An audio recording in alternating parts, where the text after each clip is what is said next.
Welcome back. This is Mr. Erlin. We're going to work with similar right triangles. If I begin with a right triangle,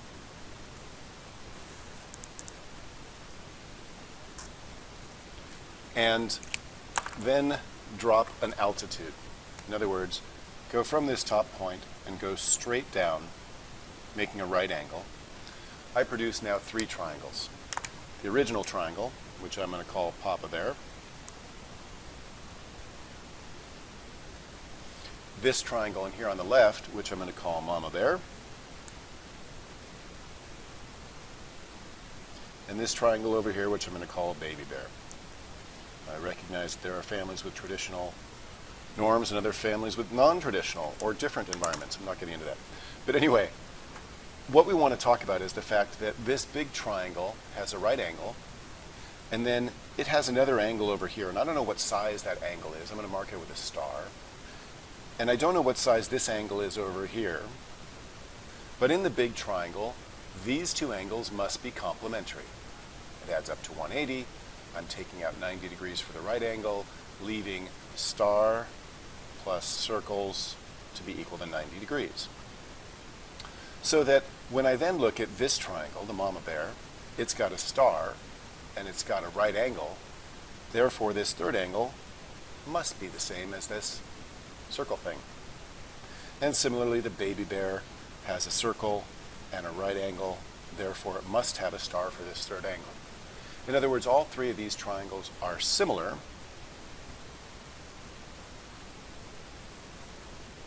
by the angle similarity theorem, or postulate. And what I'm going to do is draw these triangles such that they're oriented in a way where I can see that they're similar and be able to draw proportions easily. So Baby Bear is easy to see. This is our star, and this is our circle thing. Mama Bear's going to undertake a 90-degree rotation in the clockwise direction. So that this is our little star and this is our circle thing. And Papa Bear is going to have to do a rotation as well as a reflection, but in the end, I just want to position it so that the star is here and the circles is there, so that all are aligned correctly. Now, I'm going to add in some labels. This is side A, this is side B, this is side C, and that looks traditional. This looks like the Pythagorean theorem or anything else. I can see that in my big triangle, A is the side opposite the right, the star, B is the side opposite the circles, and C is the side opposite the right angle or the hypotenuse. But because of the way I've drawn this and dropping the altitude, I end up with some additional pieces. So I'm going to call this X and Y and H here. And what I can see is that in the Baby Bear triangle, this is now X because it's opposite the star. This is now H because it's opposite the circle. And I've still got A in the hypotenuse. And then for the Mama Bear, H is the side opposite the star. The circle is opposite Y, and the side opposite the right angle, B, which is the hypotenuse.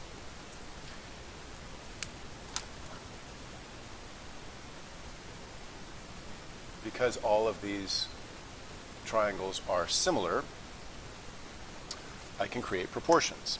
And I can choose a bunch of different proportions. The first thing I'm going to choose is to take the A's. And I'm going to say that A is to X as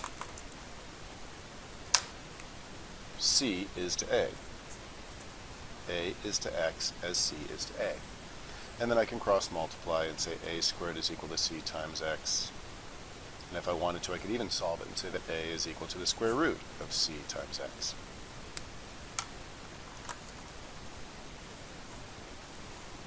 I could also do this with B and say that B is to C as Y is to B.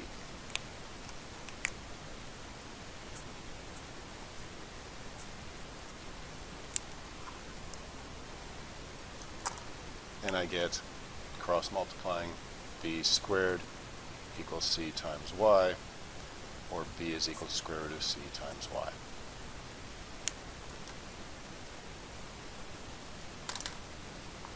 And lastly, I'm going to do the same kind of thing, but this time I want to do it with c. No, excuse me, not c. I want to do it with h. So I'm going to say that h is to x as y is to h. And when I cross multiply, I get h squared is equal to x times y. Square root both sides and get h is equal to square root of x times y. Now, the reason we do this in this particular format is we're producing something called the geometric mean.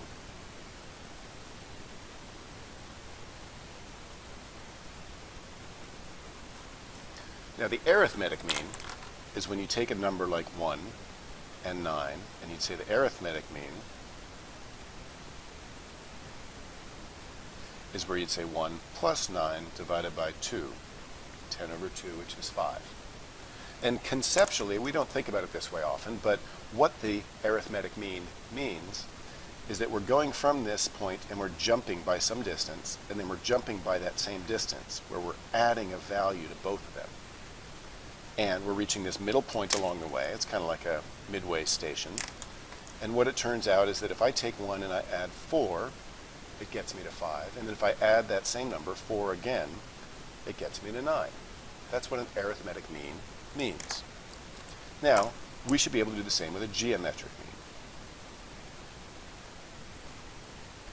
which is a similar design, except that instead of going from 1 to 9 with 2 consistent addition jumps, we're going to go from 1 to 9 with the same jump, but now it's, instead of addition, it's multiplication. So as this one turns out, if I multiply times 3, 1 times 3 is 3, and if I multiply times 3 again, I get to 9. In other words, this 3 point is in the middle between 1 and 9, such that I can make hops to get there that are multiplying hops, not addition hops. Another way to think about it is I'm going to take the mean process and just make it like on steroids. Instead of adding 1 and 9, I'm going to multiply 1 times 9.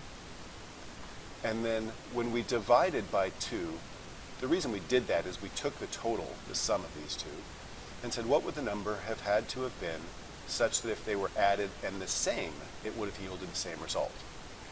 That's 5.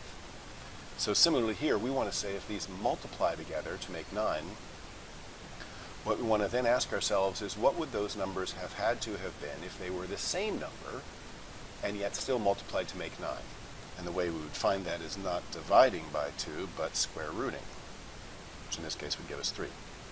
Therefore, the geometric mean between two numbers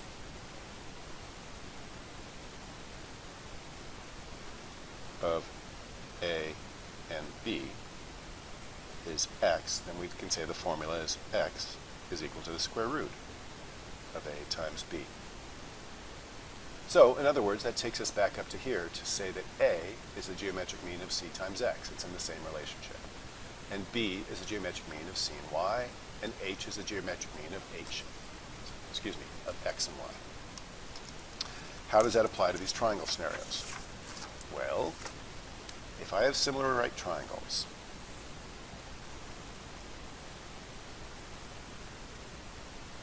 it turns out that if I take this whole side as a primary color like yellow, and I take this whole side as a primary color like blue, and I take,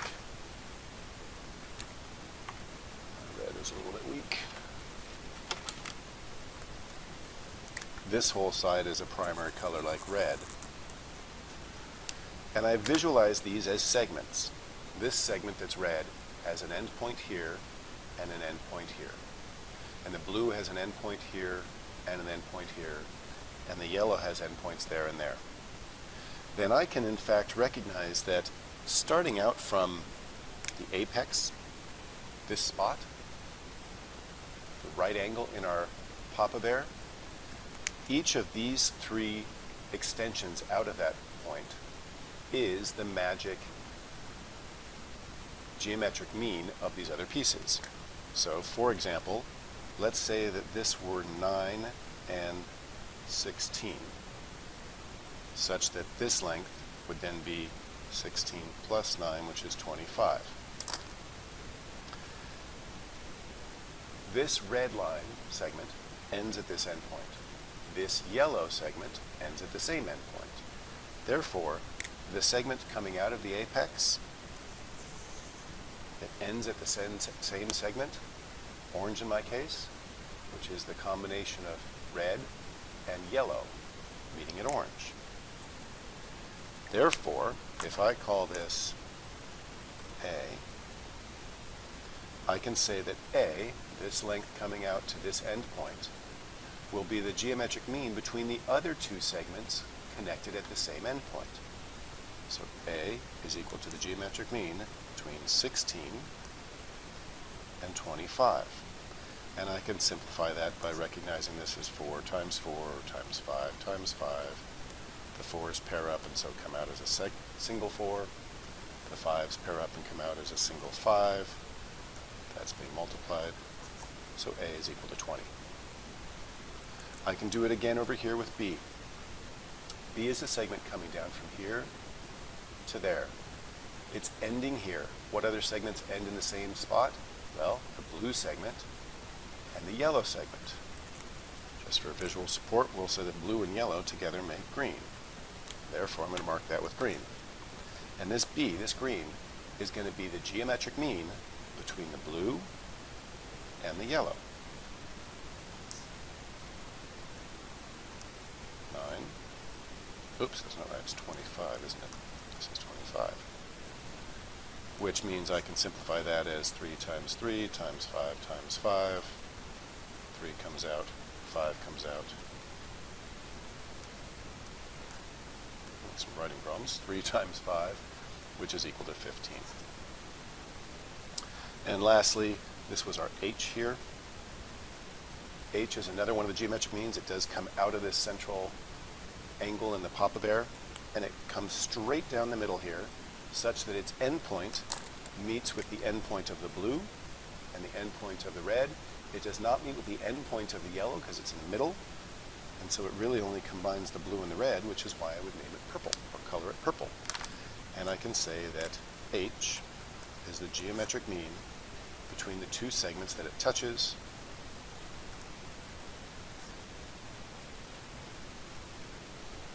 The 3's come out, the 4's come out, and I get that H is equal to 12.